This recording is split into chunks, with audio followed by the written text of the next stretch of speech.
अब देखिए कि आगे जो बता रहे हैं कि ये जो नाजायज़ औलादें होती हैं उनसे क्या होता है। 41वें श्लोक में बोल रहे हैं कि इन नाजायज़ औलादों से जो पीढ़ी आगे बढ़ती है वो क्या होता है, उससे बेशक तमाम बहरोबर, यानी जो भी ज़मीन के ऊपर, इस भूमि के ऊपर जो कुछ नियम प्राकृतिक चल रहे हैं और जो कुछ समुद्र और पानी और में जितनी भी प्राणी हैं, ये सब का नियम भी डिस्टर्ब हो जाता है। देखिए जंग से क्या होता है, अभी जल्द ही जो ईरान इराक जंग हुई या कोई भी जंग देख लीजिए, उसमें समुद्र के अंदर भी सारी मछलियां मर जाती हैं,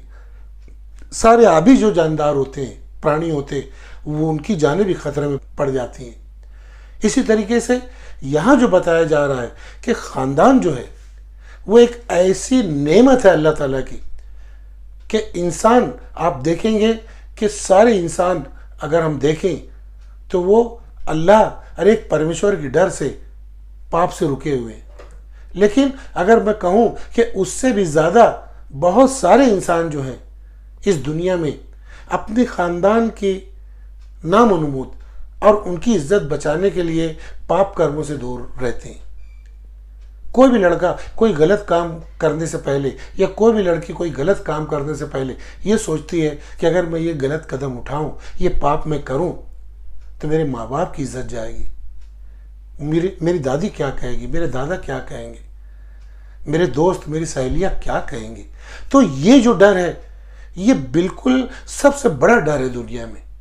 ख़ानदान का, कि ये लोग क्या कहेंगे मुझे, परिवार के लोगों में मेरी इज्जत क्या रह जाएगी और खुद मेरे परिवार की क्या इज्जत रह जाएगी। तो यही सोच सोच के हर इंसान,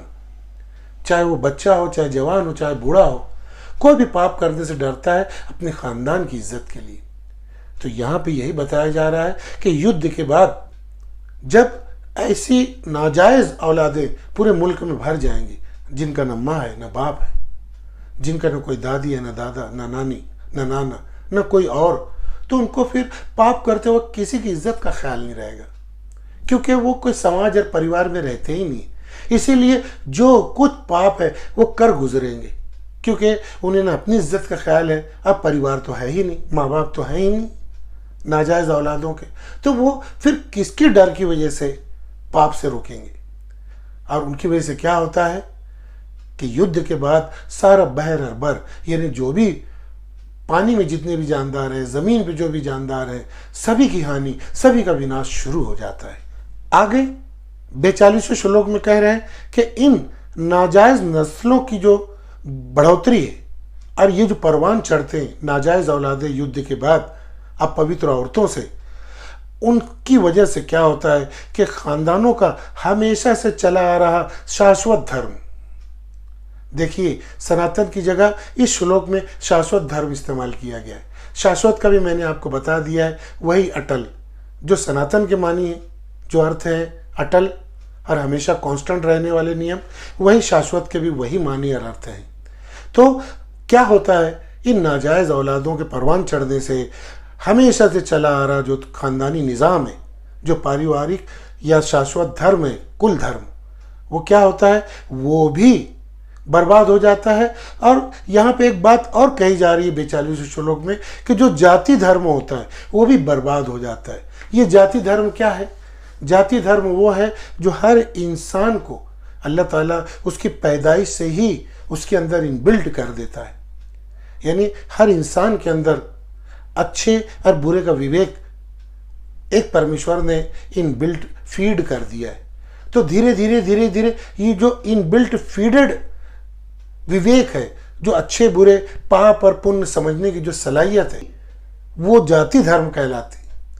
उस जाति धर्म को भी खतरा लाग हो जाता है कि वो इंसान का ज़मीर मर जाता है और फिर धीरे धीरे उसकी जो फितरत है, पैदाइशी फितरत है, जो एक खुदा के नियम पे चलने की जो ताकत है जो अंदर है,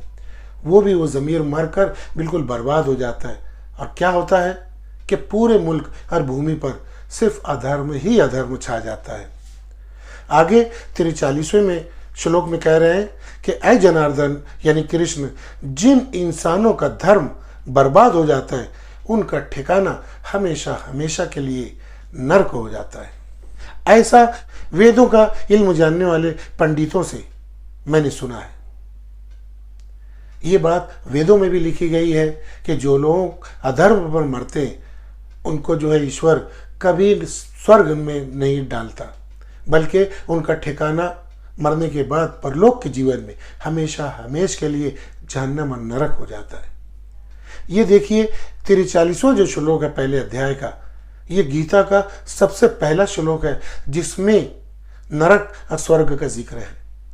यानी गीता के अंदर भी आखिरत और परलोक के जीवन पे बहुत जोर दिया गया है, आत्मा पर बहुत जोर दिया गया है कि हर इंसान समझे कि मृत्यु उपरांत एक जीवन है जहाँ ईश्वर फैसला करेगा हर इंसान के पाप और पुण्य कर्मों का, और उसके अनुसार पाप कर्म अगर ज़्यादा किए होंगे तो नरक देगा, और अगर पुण्य कर्म किए होंगे इंसान ने तो उनको स्वर्ग देगा। ये यहाँ पर पहले अध्याय के 43वें श्लोक में ईश्वर ने बताया है कि मृत्यु उपरांत एक जीवन है, और वहाँ पे जो लोग अपने कुल सनातन धर्म और इसी तरीके से शाश्वत धर्म और अपने जातीय धर्म को बर्बाद कर लेंगे, उनका ठिकाना हमेशा हमेशा के लिए, चाहे वो यहाँ पर बहुत कामयाब हो जाएं, चाहे वह यहाँ पर वो विजय हो जाएं उनकी, मगर मरने के बाद उनका ठिकाना नरक और जहन्नम रहेगा। संकरो नरकायैव कुलघ्नानां कुलस्य च पतन्ति पितरो ह्येषां लुप्तपिण्डोदकक्रियाः दोषैरेतैः कुलघ्नानां वर्णसंकरकारकैः उत्साद्यन्ते जातिधर्माः कुलधर्माश्च शाश्वताः उत्सन्नकुलधर्माणां मनुष्याणां जनार्दन नरके नियतं वासो भवतीत्यनुशुश्रुमा।